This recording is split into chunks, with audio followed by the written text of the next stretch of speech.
inspiring and informative. The Design Your Success podcast, brought to you by lbsuccess.com. This is your weekly show that leaves you motivated and ready to take action so you can create the life and business you desire. Now, here is your host, Nancy Gathecha. Episode 62, a very warm welcome to all our new listeners and our subscribers. This is the show where we talk about how to design a life of purpose, passion, and profits so you can enjoy the success that you desire and you get to define what success means to you personally. So as always, we kick off the show with a QCQ, and that is question, comment, or quote. And today's quote is by Abraham Lincoln. Determine the thing that can and shall be done, and then we shall find the way. So if you listen to last week's episode, we're talking about vision, specifically about Vision 2017. The year is still pretty new. We're now in the last week of January. Amazing how time just flies. All the excitement of the new year, new you has died down. We talked about why New Year resolutions don't work and what to do instead. And I hope you took some time. I hope you allowed yourself the luxury. It's not even the luxury. I hope you gave yourself permission to dream, to get quiet and to envision the kind of 2017 you desire. After this show, you might want to go back and listen to episode 61 if you're listening for the first time. Or if you listened to last week's episode but you didn't do that, then I'd really encourage you to take some action. Remember, we talk about IAT. Inspiration plus action results in transformation. If you tune into this show weekly and you listen to stuff and you don't do anything with it, then you're not better than somebody who doesn't know about this show. In fact, you're worse off because all you do is give your brain more stuff to file, more data that you don't work with. And then it's like this, the sea in Israel, the Dead Sea, it keeps taking in, but it doesn't have an outlet. So for our lives to be fresh and to keep moving, we need to keep the pipe open. You need to keep things flowing. It's like somebody also who always receives, and they have a clenched fist, which means they never give to other people. Then there's no flow. For things to flow, we receive and then we give. So if you're receiving some inspiration from this show, I really encourage you to unclog that pipe by taking some action, and only then will you be able to see some transformation. And the amazing thing is sometimes you just take one step, it's a little angle, a little adjustment, and then it sets things in motion. If you didn't do it, sit down with yourself or sit down with God and get a vision, and it's not complicated. It's just a matter of shutting down everything, the digital noise, the beeps from your phone, and just dreaming, just envisioning what would your ideal 2017 look like? What do you desire to have, to be, or do? If somebody was to wave a magic wand over you, what would you like to see your 2017 look like? And then just dream. It's free, it's allowed. Just dream and just imagine how that would feel. Okay, so now after you've done the dreaming, then of course it's time to take the next step, because there are a lot of dreamers out there. Martin Luther King said, I had a dream, but he didn't just sit at home and close his eyes and meditate on the dream. He went out into the streets, and we know what happened. So we dream, yes, and then we take some actions to design that dream, to bring it from just something we're envisioning, to bring it into reality. All right, so today we're talking about what next. You've got the dream, and now you're sitting there and you're thinking, okay, Nancy, fine. I got the dream. Now what next? Good. That's what we're talking about today. And we're talking about the power of putting pen to paper. So you have this dream, you have this you envisioned, and now, you're almost feeling a bit frustrated because what next? What should you do with it? Many people don't even like to dream. They're almost afraid to dream because they think, why get your hopes high when nothing is going to work? Well, first of all, that's a mindset that it's not very conducive to designing a life, that you desire. It's not very conducive to living on purpose, passion, or profit, because the winning mindset, first of all, is having possibility thinking and not immediately shooting yourself in the foot and thinking, why do that? It doesn't work. I talked about that friend who had that mindset of it doesn't work anyway, so why do it? Successful people, if you've listened to them, they failed enough times And I like to call it not failure, but to call it feedback. And that's what life is all about. That's what makes life so sweet. You take some steps and then along the line you realize, okay, maybe that didn't go so well, but hey, this is what I learned, or this is who I met, or every situation has a lesson and an experience, and that is what is called life. Otherwise, it's just stagnant. Nothing's happening, status quo. And if you're listening to this show, my guess is that is not the kind of person you are. You're the kind of person who takes proactive action and you like to make things happen. And that is what life is all about. So today we're talking about, what does putting pen to paper have to do with your vision? Writing a to-do list, or groceries is a very common one. Or you're thinking about something, you think, I need to jot that down. I need to write that down, or else I'll forget it. We do that every day. But when it comes to important things like your 2017 or your business or your relationships or whatever it is that you envision your year to be like, or the success you desire, we don't always put pen to paper. Or maybe you do write things down. You say, yeah, I use my tablet, or, I write down what I want on my computer. Let's talk about that today. Let's talk about writing down your vision and why this helps you to design the success that you desire in 2017. We're going to talk about 3 powerful reasons why writing it down, not digital, not your tablet, not your phone, not an app, but actually taking a pen and a paper. I know it sounds ancient. Who does that anymore? By the end of this episode, you'll realize why it is so powerful. And maybe you might want to consider doing that instead of typing things on your tablet or on your digital device.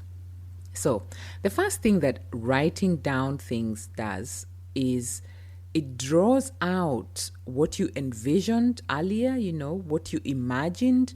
It draws that out into the visible realm. Because you see, imagination, that's all in your mind. But to draw that out into the visible realm, it starts with writing. Because as you sort through, the mental clutter and all the pictures and all the emotions, as you sort through that out, you get clarity. Because you don't only get clear on what you desire, but it takes that dream, a dream is not tangible, yeah? But it takes what you see in your mind's eye from that unseen world, from your brain, your imagination, and it brings it to a visible realm where you're staring at it, you're looking at it, and it's looking back at you. The second thing that writing things down does for us is memory. The list when you go to the grocery store and you're standing there and you had 20 things that you need, and suddenly you can only think of the chocolate and the wine, whatever you tend to gravitate towards, the thing like salt or whatever. You can't remember what it was. You call someone and say, hey, take a look in there. What was it that we needed again? Research suggests that we remember up to 90% of what we physically write down. So why is that? Why do we seem to remember things better when we write them down? Okay, besides taking the list with you in the supermarket, here's what happens when you write things down. And we're talking about now specifically putting pen to paper and not digital. Okay, remember that's what the episode is about. Talking about what do you do after the vision and why writing it down is so significant. Here's what happens. When you type, okay, typing doesn't make the same neural connections that writing does. Now, I did a bit of research here, so just hang with me. What happens when you type is each letter, it's individual. The A is an individual, the B is an individual. So it registers individually in your brain, and it doesn't register as a whole word. For example, bread, the brain registers B, and then R, and then E, and so forth. It doesn't register as the whole word bread. And when you type, then instead of thinking about the content, about what you're writing, instead of thinking about that bread and how it tastes, and is it brown bread or white bread, your mind is now thinking about where the keys are. Where is the R? As you're typing, your mind is also, some people are really fast typers and they almost seem to do it on autopilot, but the mind is pulling out the R and where is the P and where is the, where are the individual keys? Okay? And so because you're focused, then it's not on the actual word, it's on the letters on the keyboard, whether it's your phone or your tablet or whatever it is. So because you're focused, then your mind's focus is not on the thing, the content, the word that you're typing. Then what happened is that the hardwired neural connections that help us to remember better, they're not made. So as a result then, because these connections are not made, and these connections happen when you're writing and not when you're typing, because that, when you're writing with your hand, and because those connections are not made, then we don't store, for example, that word bread, or we don't internalize the context, the text that you're typing. Does that make sense? Because the typing is like, it's like a mindless process. Your mind is thinking about where the K and the L and the O. And once you're done with that, then your mind is like, okay, we're done with that. I finished typing that word. Then you move on to the next sentence. As opposed to when you're handwriting, when you're taking your hand and writing something, your mind is thinking about that word as a whole word. So you're thinking of the whole bread. You might even start getting hungry and thinking about sandwiches and whatever. Because as you're writing it down, there's that neural connection happening there. So then typing then is like almost like a mindless process. You don't have to think about it. But handwriting, on the other side, it's a memory booster. It helps you to remember because it engages that thinking part of your brain. And it helps us then to better understand or to remember the facts and the concepts or whatever it is that you're writing, Which brings us then to the next step as far as understanding facts and concepts is concerned. And this is the third powerful reason. So the first reason we saw is clarity. It brings out, it draws out, it pulls out whatever you envisioned in your mind's eye into a visible realm. Creates clarity. You sort through the mental clutter, and now as you're writing it down, you're looking at it. And then we also saw, as you're looking at it, as you're staring at it, it's staring back at you. We see also that some neural connections, some hardwired neural connections are also happening, which help you then to remember this whole word or this whole vision or whatever you wrote, the whole sentence, to remember it better and to better understand it. And now the third powerful advantage of writing things down on paper with a pen and a pencil, the third thing is something called the reticular activating system, or we'll just shorten it and call it RAS. Okay, sounds deep, but it's one of those amazing things that God wired in us when He created. I mean, when I was doing this research, I almost got into a rabbit hole because there's such interesting stuff out there. So the RAS it's a bunch of cells, like a group of cells, and they're located at the base of our what's the back of the neck? The brainstem, the back of our brainstem. So it's a bunch of cells that are sitting there. And the reticular activating system has several functions. For example, it's responsible for regulating your sleep and wakefulness, or even coordination while we are walking or we are eating, and also for mental alertness. I also saw that it's responsible for motivation. I found that also very interesting, but I thought, don't go down that rabbit hole because you'll never get out. So for today, imagine with me for a minute, okay? Indulge your imagination. You're a very, very busy CEO or the head of an organization. And all kinds of people want to have an appointment with you. Maybe your organization or your business, it's really growing. You're just the head of some kind of organization where people want an appointment with you. You have phones that are ringing off the hook. There are people who are just walking into your office randomly. And so you decide, okay, I'm at a place where I need some help. So what do? What's the first thing a CEO or the head of any organization, if you have a business, what's the first thing you'd probably do? Exactly, right answer. You would hire a secretary or you would get a PA, a personal assistant. Okay? And so what does this person do? They act as a gatekeeper. So every day or every week, you have your weekly calendar and you tell your secretary or your PA, you tell them what's important. You tell them what kind of visitors you can or you cannot see. You tell them the kind of calls that you can take. You communicate to them when you are not to be disturbed. It doesn't matter what kind of a call, whoever is on the line, you are not to be disturbed. So this secretary then, their main job is to act as a gatekeeper. When someone walks into the office and say, oh, can I see Mr. So-and-so or Miss So-and-so? Then they're going to ask, first of all, may I know what is this about? Is he expecting you? So based on the priorities that you decide, the priorities that you determine, she's then responsible to filter out who has access to you. Nobody can just come in and barge through your office, or you have a special line that only she answers, and she determines if you're going to take that call or not.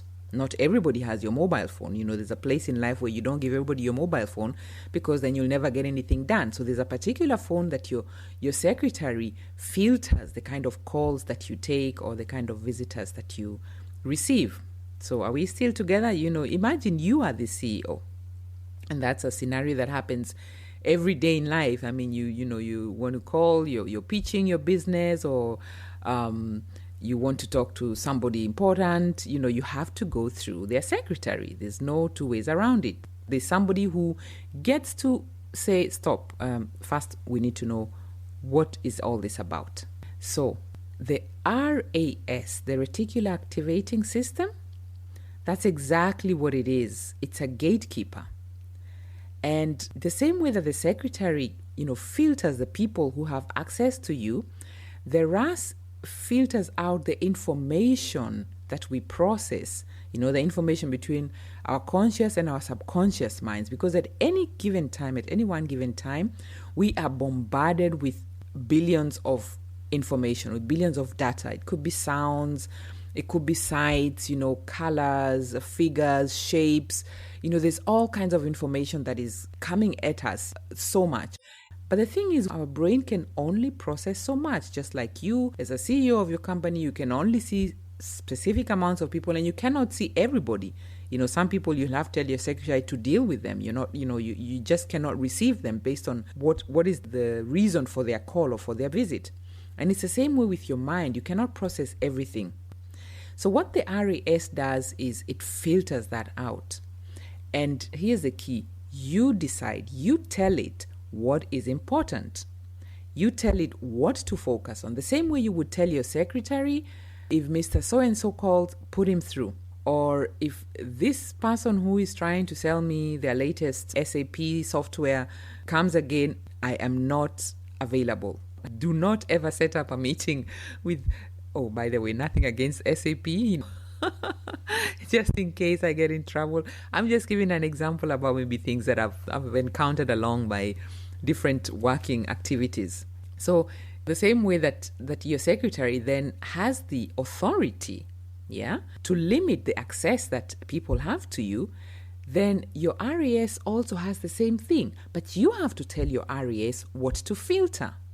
Okay? If you never tell your secretary, I'm not taking those cold calls that are selling me HR software or bookkeeping software. If you never tell them, then they're going to put through all kinds of calls. If you don't set some structures and you don't communicate to your secretary what you're all about and what is important to you and what your priorities are, then she'll get back to you and say, so-and-so is calling. Then you're going to ask, what is it about? And then she'll go back to the person and say, what are you calling? There's a lot of back and forth, a lot of wasting energy, and it's not very effective. You get my drift here. So how do you then tell your RAS what is important? By writing things down. Because what happens is when you physically take a pen or a pencil and you write down on some paper, on some book, as you're doing that, it activates your RAS, sending a signal to your brain, and this signal says, pay attention. This is important. This is worth my time. Remember, the RAS is responsible for different things, including mental alertness. So when you're writing that down, your brain is alert and is paying attention.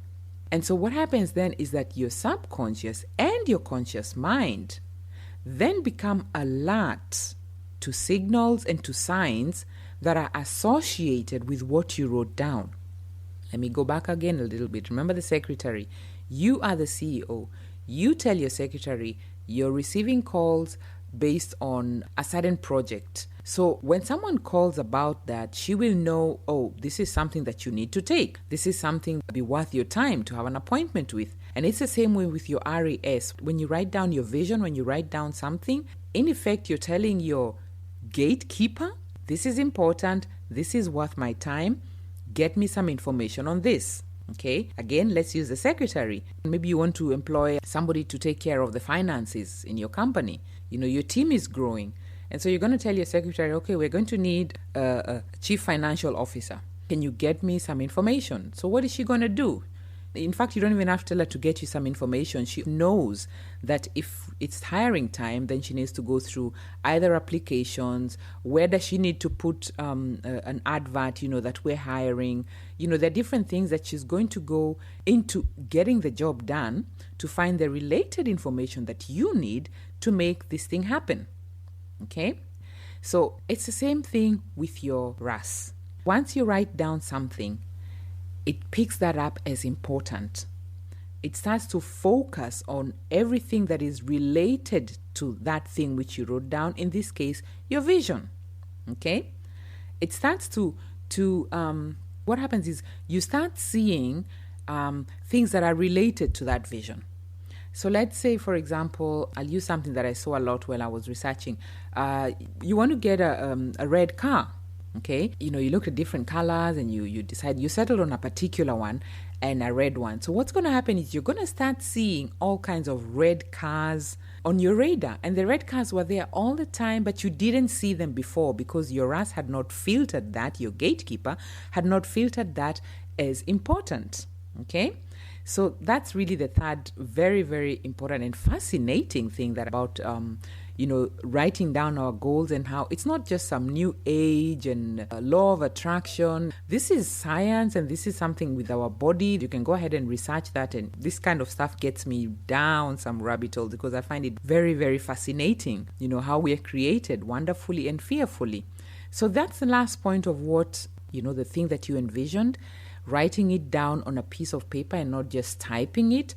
This is what happens. And by the way, here's another thing.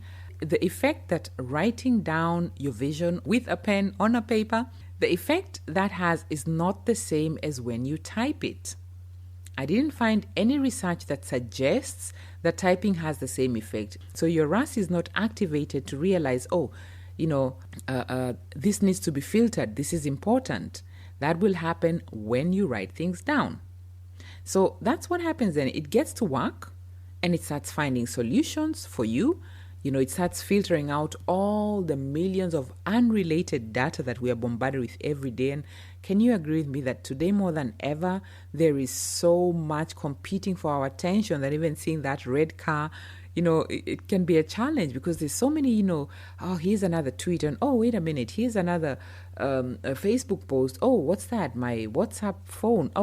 All kinds of, and the digital noise is really so much. One of my intentions for this year is to really reduce the digital noise, to be very intentional about the amount of time I spend with digital devices or, even watching television. I got rid of my television and I'm just realizing that time is so precious and I get to do some other things that I've been wanting to do. And I think, wow, if the TV was there, I would just sit down and then before you know it, you spend 4 hours. Again, it depends on your priority. I like to binge watch Netflix or I like a good movie as much as anybody else does. But I found that there's a way to work around that where I can still watch the Netflix, binge watch on some series or TEDx without necessarily sitting in front of the television for hours on end, mindlessly. I mean, if you decide to do that and you're consciously watching television, that's fine. But if you're like me or like many people, you set out to just let's see what's in the news, and then you fall asleep and everybody else goes to bed and you're like, yes, I'm coming up. And as I used to tell a friend of mine, the television ends up watching you because you fall asleep and you're not watching it anymore. And then what's happening is in your subconscious mind, all those commercials and all the stuff that you think you're not hearing because you're sleeping, you wake up feeling really groggy and just feeling confused. And I don't know, I prefer not to go to sleep like that because the last thing you are thinking about before you go to sleep is what your mind works on while you're sleeping, while your cells are renewing. It's also working through that stuff, which, the last thing that you were exposed to. But to wrap up the show, the E8 step, inspiration plus application results in transformation. I said all that to say this. Your reticular activating system is a gatekeeper that filters out all the stuff that is competing for our attention, all the data that we're bombarded with daily. It filters that out, and then it goes on and finds solutions. It looks for opportunities. It looks for clues. You meet people. You start being aware. That's the word I'm looking for. It helps you to be aware of people, places, shows, books, articles that will help you to achieve the vision that you wrote down. Okay, it helps you to focus, and we all know there's so much power in focus. And if you focus, you can get so much done as opposed to totally just being scattered all over the place. So it gives importance to the things that really deserve your attention, and you get to tell it. Just like the secretary, you get to tell her who you're receiving, which calls you're taking. The same way, you have to activate your RAS by writing something down, because that's what tells it. You don't have to worry. It's going to find a way to bring those things to your attention. That is not our job. Our job is to write down the vision. This vision that you have, is it a vision for your business? Is it a vision for your relationships? Is it a vision for a spiritual life? Is it a vision for your health? You write down that vision in a positive way, by the way, and then watch and see your RAS will get to work for you, like a good secretary would.